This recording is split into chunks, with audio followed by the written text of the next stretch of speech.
Nabi Muhammad di dalam Quran surat Al-Maidah ayat ketiga, A'udzubillahi minasyaitonirrajim, al-yauma akmaltu lakum dinakum wa atmamtu alaikum nikmati wa raditu lakumul islam madina. Pada hari ini telah al-yauma akmaltu lakum dinakum, telah kusempurnakan agama bagimu dan telah kucukupkan nikmatku kepadamu, wa raditu lakumul islam madina, dan telah kuridoi Islam sebagai agama kamu.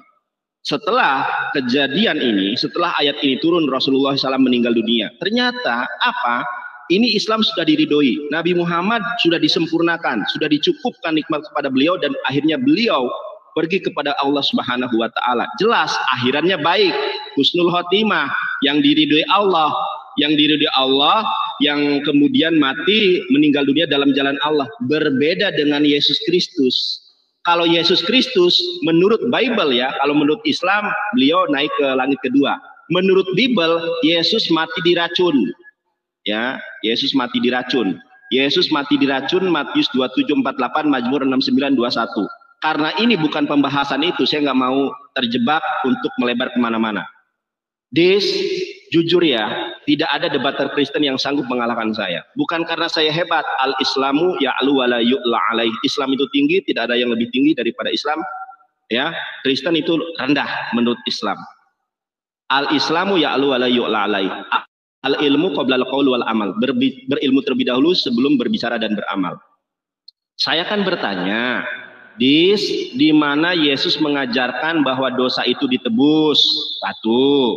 Yang kedua, kalau memang ada dosa itu ditebus, ya, dosa yang ditebus itu dosa asal atau dosa berjalan. Yang ketiga, kalau Kristen mati di dalam keadaan terjatuh dalam dosa, bagaimana keadaannya? Apakah ada api penyucian? Kamu akui atau tidak, syarat untuk masuk surga, baca Matius 5:20.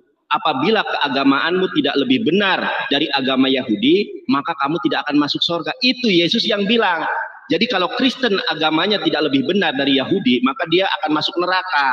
Nah, apa agama yang lebih benar daripada Yahudi? Islam. Dalilnya mana? Lukas 6 nomor 40. Kata Yesus, abal kolmi sehuslam limudo yihyeh kemorehu. Siapa yang masuk Islam maka akan sama dengan Yesus masuk surga. Itu dalil nggak pernah kamu bantah. Kemudian Galatia 5 nomor ke-19, apa kata si Paulus yang botak itu? Ini dalilnya ada ya, Paulus botak ya, Edis ya, saya nggak mengujat ya. Kata si Paulus, siapa yang mengikuti keinginan daging tidak akan pernah masuk surga. Hanya yang mengikuti keinginan roh saja yang masuk surga. Dalilnya mana? Galatia 5 nomor 22. Saya kan dulu pengajar, saya mengajari guru-guru sekolah minggu. Saya ajari mereka kasih, sukacita, damai sejahtera, kesabaran, kemurahan, kebaikan, kesetiaan, kelemah lembutan, dan penguasaan diri. Sekarang saya tanya, orang Kristen mana yang melakukan keinginan roh? Semuanya. Al-Gabata, Sambo membunuh Kristen, Joshua Tewu yang dibunuh oleh Sambo, kemudian siapa itu ya, Ki Ahmad, Gusbol. Orang Kristen mana yang melakukan keinginan roh? Semuanya melakukan keinginan daging. Nah, pertanyaan saya, bagaimana kalau orang Kristen mati dalam melakukan keinginan daging? Apakah ada api penyucian? Kalau tidak ada, berarti Matius 5 nomor 20 berlaku, akan masuk neraka. Berarti di neraka selama-lamanya. Makanya tidak ada jaminan keselamatan dalam Kristen. Edis, kamu cari debater Kristen yang paling hebat di muka bumi, debat live house open camp dengan saya, tidak ada yang sanggup mengalahkan saya. Pasti jawabannya muter-muter. Ditanya apa, jawab kemana. Ditanya Matius, jawabnya si kisah para rasul. Kisah para rasul itu buatan si Lukas dan si Paulus. Kamu lebih percaya Yesus atau lebih percaya Paulus? Kenapa tepuk tangan, tepuk jidat loh? Kalau nggak sanggup menjawab, bilang aja. Ditanya apa, jawabannya kemana. Dis, kamu itu disaksikan oleh seluruh dunia, Lis, debat dengan saya. Jangan sampai kamu gara-gara kalah debat, banyak yang mualaf. Kamu kalau membodohi orang muslim awam bisa, membodohi evangelis Yonatan Nandar tidak akan sanggup. Saya lebih pintar dari para pendeta. Al-kibru batoril haq wa gomtun nas. Terima kasih YNT, Teddy Trikoni, PSJ, Anda luar biasa. Terima kasih buat semuanya. PSJ, Teddy Trikoni, kita menang debat, menang juga PK. Terima kasih ya. Barakallahu fikum. Terima kasih. Terima kasih. Ya, waktu lagi. Waktunya Nandar. Pak Dik kalah debat. Nandar, mana ada, kau jangan GR Nandar. Sungguh luar biasa, dia berhalusinasi teman-teman. Kalah debat, kalah PK.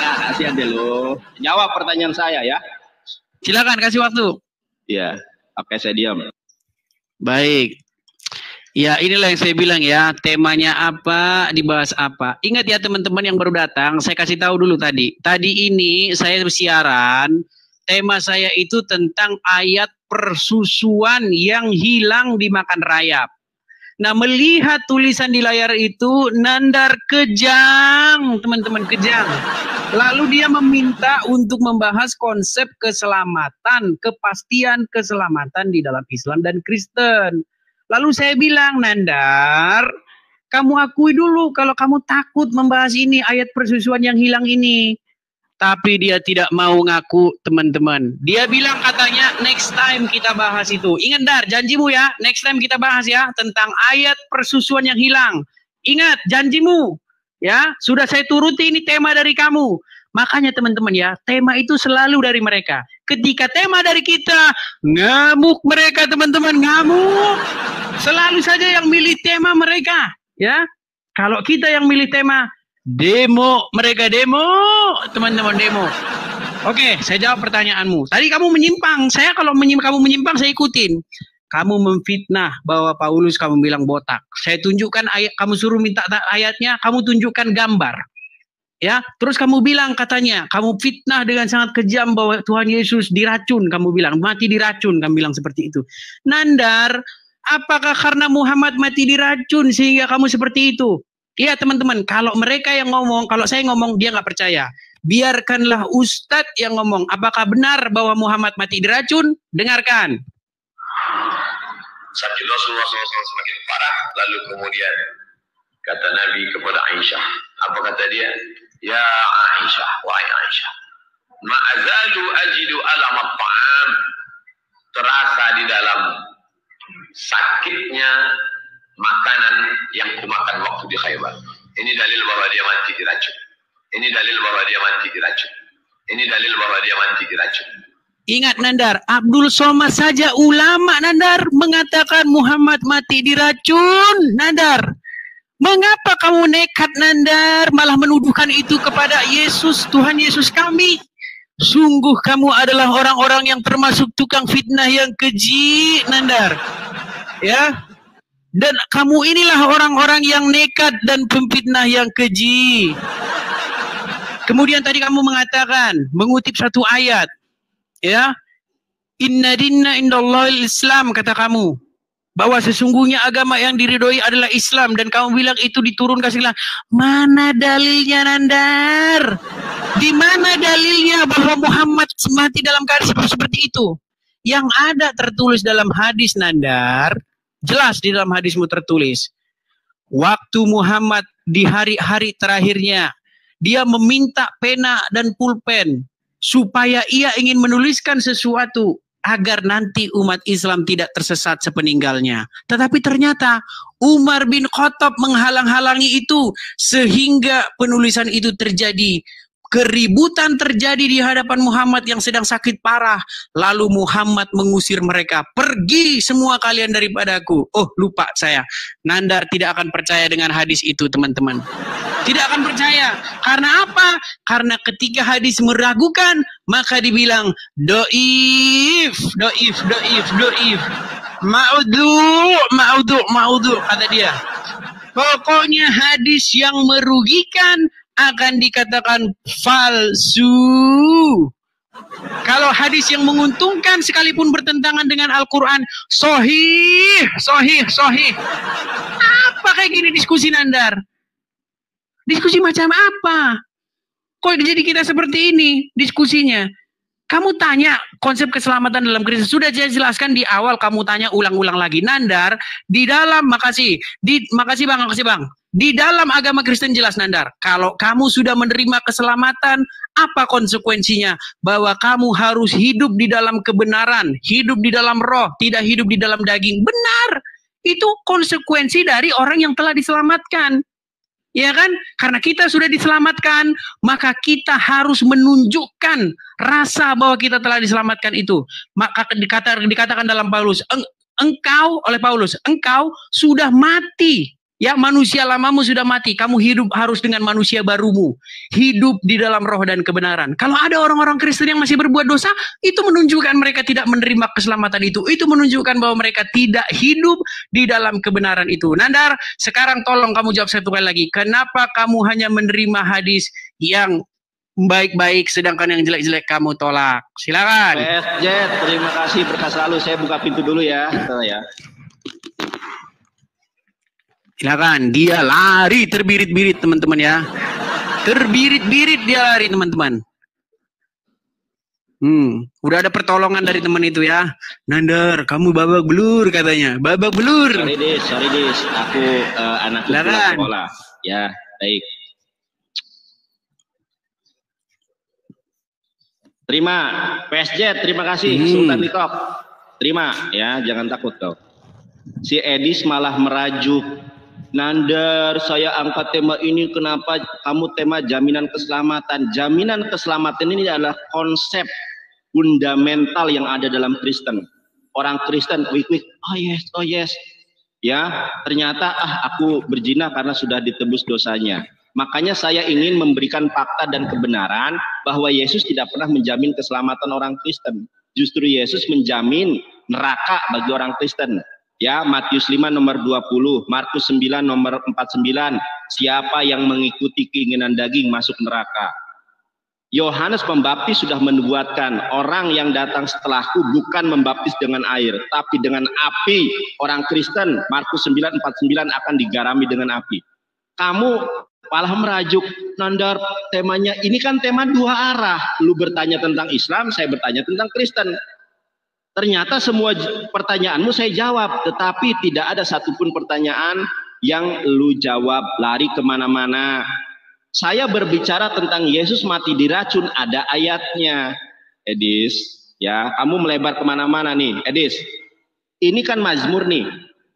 Bahkan mereka memberi aku makan racun, dan pada waktu aku haus mereka memberi aku minum anggur asam. Siapa yang diracun? Siapa yang diberi minum anggur asam? Yesus. Tuh. Yohanes 19:28-30. Baca sendiri, Yesus mati kena diracun. Sudah saya bilang, tidak ada pendebat Kristen yang sanggup mengalahkan saya. Ya, takabur lil mutakabir sodako. Saya tidak pernah mengutip Quran surat Al-Imran, inna dina indallahil Islam.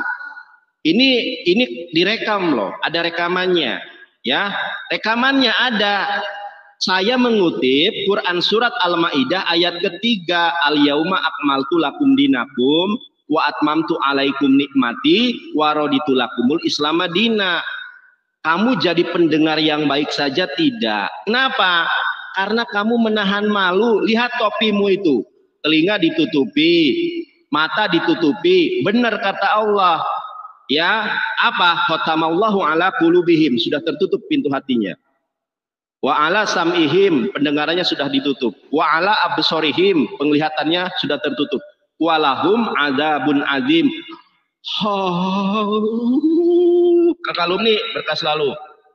Edis lu kalau sama muslim awam sok jago. Nih, debater muslim yang tak terkalahkan. Ya, tidak ada orang Kristen yang sanggup mengalahkan saya debat tentang jaminan keselamatan. Debat offline, saya pendebat, saya pengacara. Insya Allah nanti teman-teman doakan, nanti pengacara terkenal seperti Hotman Paris, punya mobil Mercy, punya mobil Lamborghini.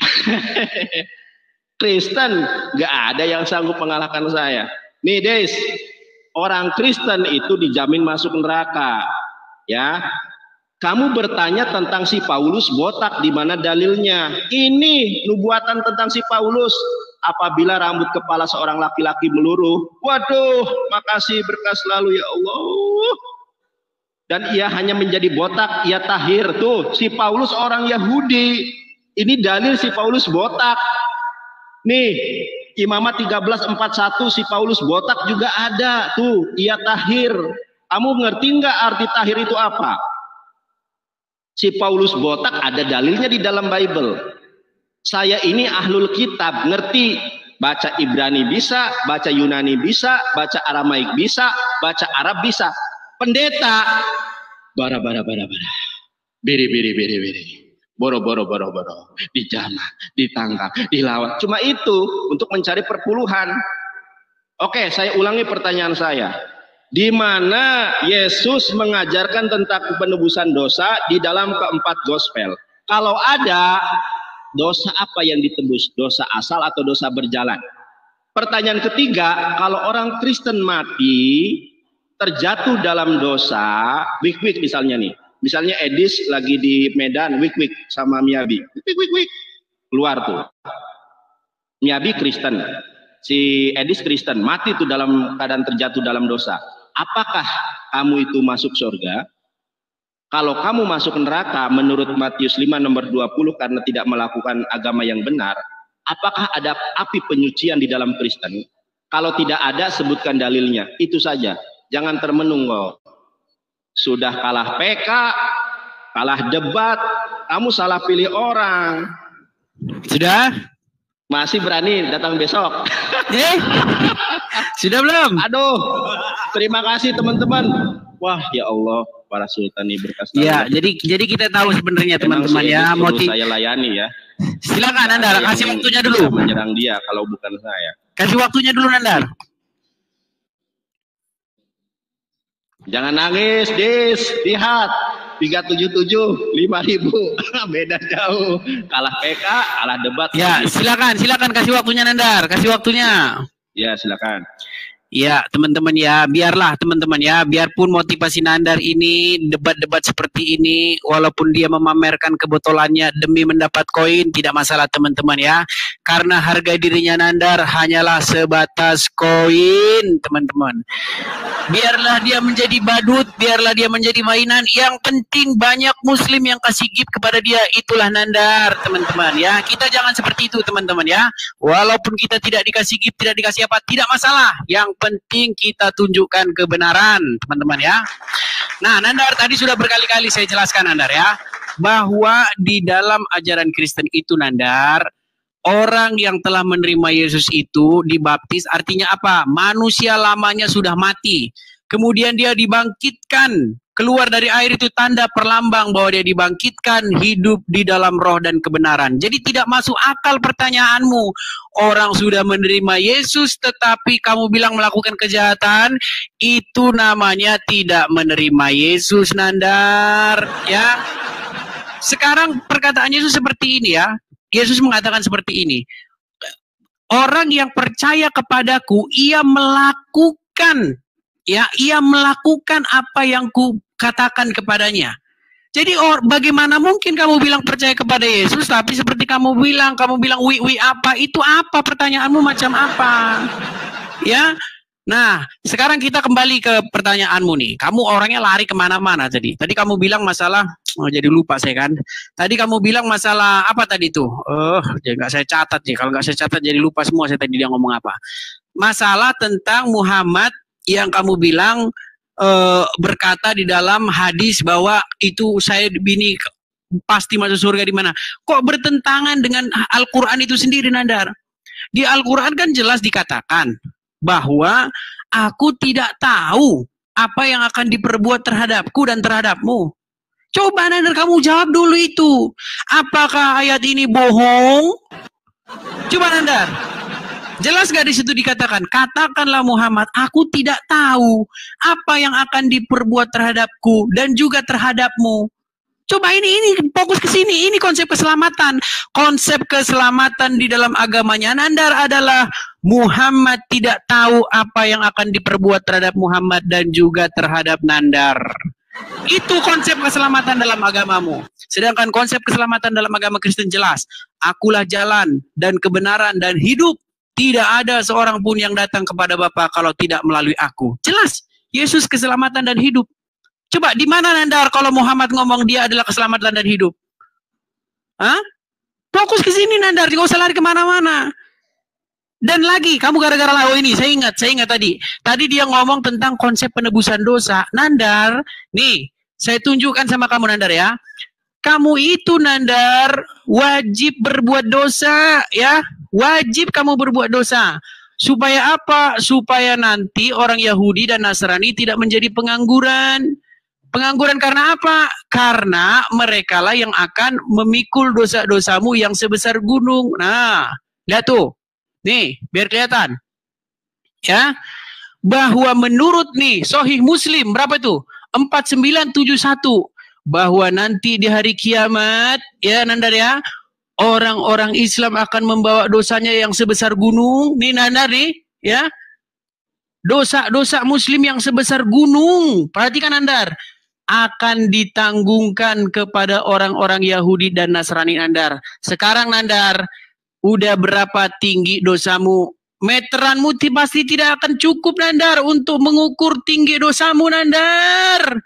Ya, yang kamu lihat hanya koin saja dalam diskusi ini Nandar, hanya koin. Walaupun kamu PA, ya, kamu hanya mengharapkan sultan-sultan di tempatmu memberimu gift, ya. Itulah harga dirimu Nandar. Biarpun PA, yang penting dapat gift, itulah Nandar. Nih, jelas nih, ya. Sahih Muslim 4971 dalilnya jelas bahwa di hari kiamat nanti orang-orang Muslim akan membawa dosanya yang sebesar gunung. Lalu dosa-dosa itu ditimpakan kepada orang Wahyudi dan orang Nasrani Nandar. Pertanyaan saya Nandar, apakah kamu tidak berminat Nandar menjadi orang-orang yang beruntung yang membawa dosa-dosa sebesar gunung lalu ditimpakan kepada Wahyudi dan Nasrani Nandar? Jawab Nandar. Ini jelas konsep penebusan dosa karena kamu lari ke penebusan dosa terus ya. Hadis lain mengatakan nanti di hari kiamat orang Yahudi dan Nasrani akan menjadi penebusmu dari api neraka. Nandar, jawab itu. Silakan. Saya ganti dulu ininya. Si Edis. Dia hanya koin saja yang dicari teman-teman ya. Lu tadi di awal PSG, terima kasih atas selalu. Silakan Nandar. Oke. Udah kalah debat tuh, gak ada lagi yang dukung Edis, kalah GIP, kalah debat lagi. Ya. Tidak masalah kalah GIP, yang penting kamu keok memamerkan kebotolanmu. Terima. Silakan. Yuk. Oke. Terima kasih atas kejujuranmu bahwa orang Kristen dan Yahudi nanti akan masuk neraka. Itu sesuai dengan Quran surat Al-Baqarah ayat ke-24.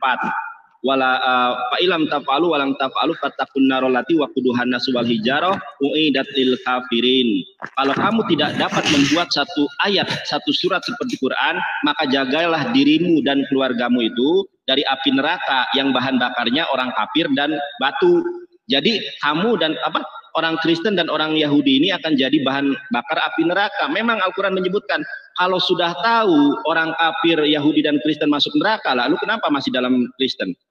Kemudian Al-Quran itu ada kaidah ilmunya, ada asbabun nuzul.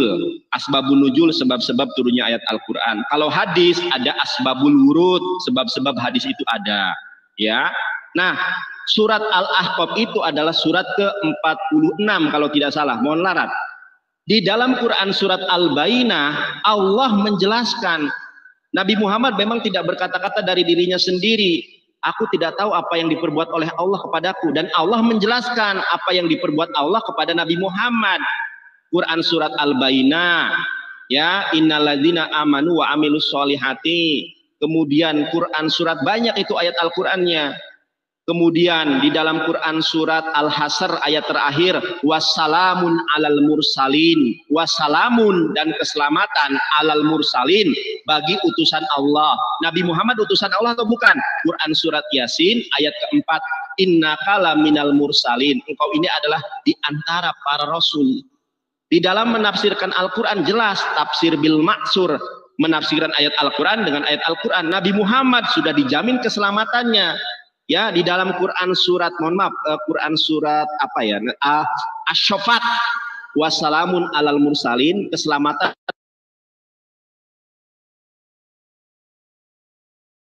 sinyal atau apa, yang jelas dia waktu ngomong tadi dia terputus sendiri ya teman-teman ya. Dia minggat teman-teman ya. Minggat dia teman-teman. Karena apa? Kita tidak tahu teman-teman ya. Oh, saya tadi udah ngomong sebenarnya. Ternyata saya tahu, baru saya di mute ya teman-teman ya. Padahal saya tadi baru saja mau menanggapi tanggapan tantangan dia yang membuat Al-Quran itu ya. Ayat semisal Al-Quran ya, tapi sayanglah ya. Orang-orang seperti Nandar ini, nanti ketika ada orang yang membuat seperti itu langsung dikatakan penistaan. Padahal kemarin teman-teman sudah tahu tentang Coca-Cola, Fanta, Sprite, Limun ya. Itu sudah jelas itu. Banyak yang mengira itu ayat Quran, Nandar. Kok kamu bilang tantangan membuat Al-Quran? Itu sudah ada nada deringnya. Dan banyak orang yang menyangka itu Al-Quran. Aduh, Nandar. Sungguh luar biasa kamu berdusta, Nandar. Ya, sudah diskusi lari. Kamu hanya mengharapkan gift. Ya. Biarpun terlihat PA, yang penting banyak kasih.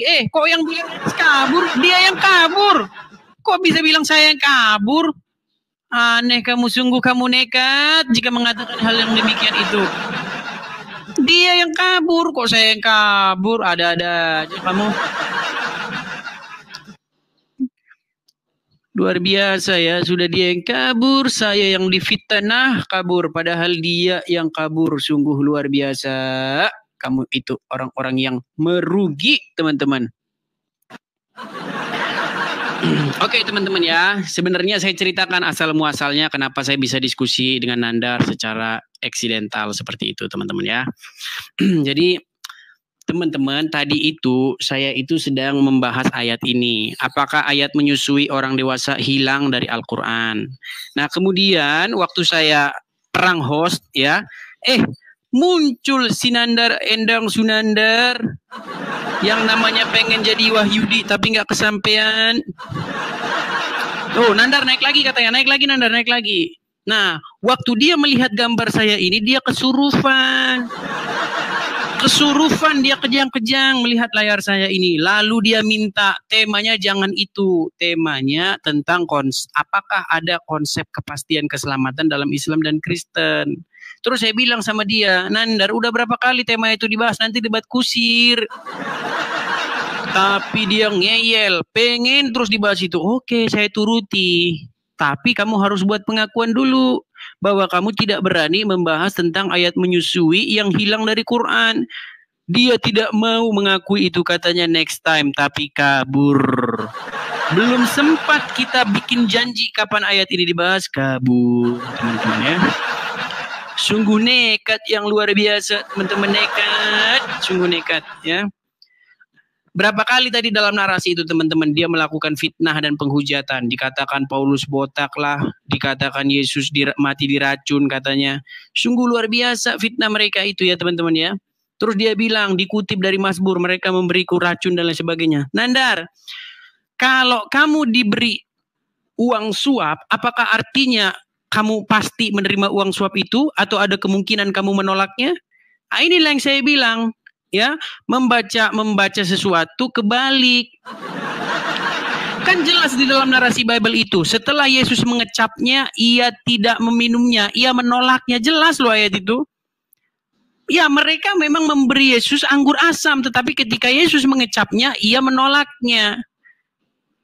Nah, sama seperti dalam narasi. Lalu Nandar diberi uang suap. Apakah uang suap itu diterima Nandar atau tidak? Kan belum tentu. Aneh si Nandar ini berpikirnya. Kamu kick katanya. Tidak ada saya kick dia. Sungguh luar biasa kamu memfitnah ya. Nandar masih siaran nggak teman-teman di tempatnya dia? Apakah tahu?